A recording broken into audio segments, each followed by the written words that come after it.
along with the first namesake. I'm Valentine and this is my mom. It's a beautiful day here at the park, and we'd like to sit down and talk with you about some questions that we've received during our homeless journey about tithing.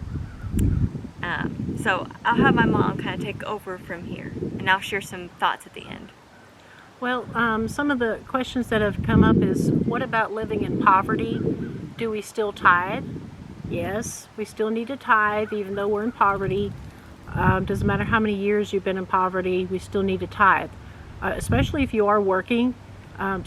Even though we're in poverty, we still have jobs, and so we still need to give of our tithes and offerings to God. Now, if all you have, even if you just have, let's just say you just have $5 on you, you still have to tithe. And faith does go along with that. You need to have faith that God's going to take care of you.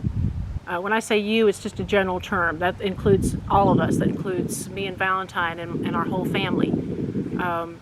For example, it's been several months now, but all we had was $20. We were at church and all we had was $20 when the offering plate came around. And we thought, wow, it sure be nice to hang on to this $20. We can think of a million things we could do with it. But no, we went ahead and put it in the offering plate. And God blessed us.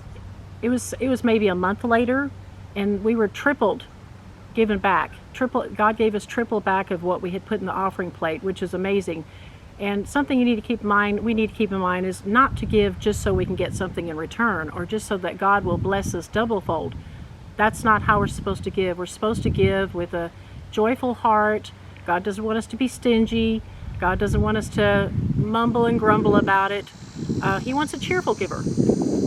So that's very important. It doesn't matter if we're in poverty or not. We still have to give. And if you're wondering how much to give, it's 10% of what income you have. For example, I didn't know how to figure this out because I'm kind of slow and I don't know how to figure things out, but basically you just, for example, if you had $100, you would give 10% of that, which would be $10. And I just basically took a calculator and wrote down, punched in $100 times 10%, and that gives you how much you're supposed to give. Probably most of you can figure that out, but if you're like me, you're a little slow at figuring things out, definitely not good at math. When someone mentions percentages, I don't even know what that means. So that's how you figure that out. And God is going to, God's going to take care of us. God always takes care of us. Even when we're living in poverty, even if you're homeless, He's still taking care of us. So that's how you go about doing that. I'm going to share a scripture from Mark chapter 12, starting in verse 41. This probably sounds familiar to most of you. Now Jesus sat opposite the treasury and saw how the people put money into the treasury, and many who were rich put in much. Then one poor widow came and threw in 2 mites, which make a quadrant. That's a Roman coin. So he called his disciples to himself and said to them, Assuredly, I say to you, that this poor widow has put in more than all those who gave to the treasury, for they all put in out of their abundance. But she, out of her poverty, put in all that she had, her whole livelihood. And her whole livelihood probably wasn't even the 10%. That was a true sacrifice on her part.